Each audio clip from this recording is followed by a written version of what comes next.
बर' सावथुन नायनो मोजां मोनग्रा रायजो राजाफोरनि थाखाय गोजोनथाव खौरां। आरबि फिल्म प्रडाक्शनजों दिहुननो लाजानाय बर' सावथुन मुलुगनि मुंदांखा फावखुंगुर रबि नार्जारिनि बिथोन होनाय आरो लिरनाय थैसाम 2 आबुं बर' सावथुननि ट्रेलारखौ चापागुरिनि इउनिभार्सेल सिनेमा हलाव बेखेवना होनाय जाबाय। बे ट्रेलार बेखेवनाय हाबाफारियाव बाहागो लाफैयो मिरु एबसुनि हारिमु नेहाथारि सुसिल इस्लारि, नेहाथारि बुदिराम बसुमतारी, मिरु बिसानि गाहाय नेहाथारि गुरु पबित्र, थैसाम 2 सावथुननि गोबां फावगिरि बिथांमोनहा। बे सावथुनखौ सोरबाफोर बहाबा गामि आरो फुजा मेलाफोराव दिन्थिनो सानदोंब्ला होखानाय जानबुं नम्बराव खौरां लानो खावलायदों। बे इटानगर ओनसोलाव बे रुगुलजों फेर फासि लानाय रावनिबो खुब दं गैयाब्रा।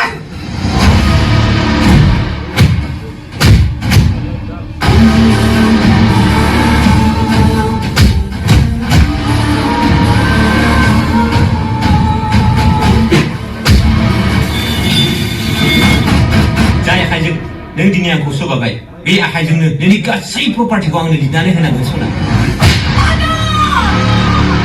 आरो बेफोरबायदिब्लासो गामियाव जाना खोथाहैनांगोन नङाब्ला।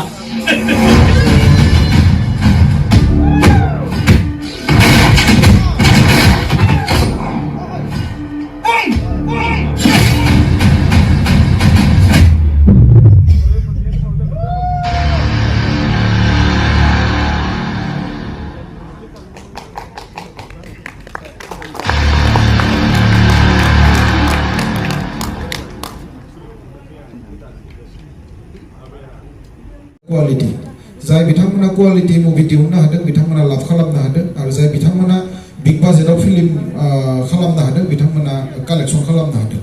दा बे मोननै केरेक्टारा जागासिनो दं।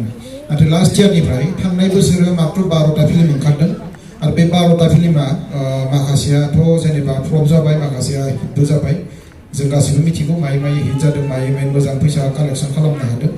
नाथाय थांनाय बोसोराव जिखिनिया फेलर जादों देग्लाय बिथांमोना माखासे दिहुनफिननो नाजादों आरो जिखिनि जिरायनानै दंमोन, जिखिनि प्रडिउसारा जिरायनानै दंमोन देग्लाय बोसोराव बिथांमोना सावथुनखौ दिहुननो हादों। आरो दिहुननायाव देग्लाय मा जादों मोनसे कनसेप्ट फैदों, बे जाबाय क्वान्टिटिया खमायदों नाथाय क्वालिटिया बांदों। आरो देग्लाय आंनि आखायाव मात्र 8टा फिल्मनि शुटिं जानाय मोनसे रेकर्ड दं। देग्लाय बोसोराव मस्ट प्रबेबलि 10टासोल' फिल्म ओंखारनाय जागोन आरो नाथाय गासैबो फिल्मानो नायथावथाव जागोन। गोदोनि बायदि गोबां मिस्टेक्स बा गोबां आलाय सिलाय गोदाव सोराव बेबायदि एक्टिंआनो जाबा टेक्निकेल लाइनाव जा बर' फिल्मा बे लेभेलाव गैलिया। जों दिनै खेबबा माने बर' फिल्म एवार्ड होनायनि उनाव बे क्वालिटिखौ जों मोननो हादों होननानै दिनै बुजिनो मोनदों। आरो बे बेलायाव जोङो इन्डास्ट्रिनि जा मोनसे कालेक्शन बेखौ इमप्रुभ खालामनो थाखायबो जों माखासे साजेसन होबाय थानाय जादों। खालामोबा क्वालिटि फिल्म खालाम आरो बिग बाजेटनि फिल्म खालाम, बेयाव कालेक्शन फैगोन, आदारवाइज लस जागोन आरो बे बुस्थुआ जानानै जागासिनो दं। दा जियानो जा बे रबि नार्जारिनि बे फिल्मा दिनै गहपुरनिफ्राय दिहुनजादोंब्लाबो दिनै चापागुरियाव ट्रेलार रिलिज जासिगोन। आं सानो बिथाङा दिनैनि ट्रेलार रिलिज होनायनि जा मोनसे अकेजन बेयाव मिडिया पार्टनारखौ लानानै बिथाङा जि मोनसे प्रग्राम लादों बेयो गासै आसाम नाङैनो मोनसे प्रमोसन बायदि जागोन आरो बेनि सायाव बिथाङा दायो मिडियायाव मोजाङै बुंनानै फोसावगोन आरो दिनैनि उनावनो बिथाङा बधय बुकिं स्टार्ट खालामगोन आरो।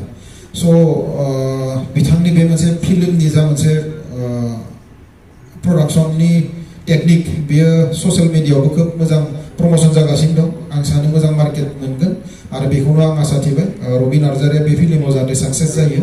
आं बेखौ गोसो गोरबोनिफ्राय हास्थायनानै आंनि बिबुंथिखौ बेखिनियावनो फोजोबनाय जाबाय। गोजोन्थों।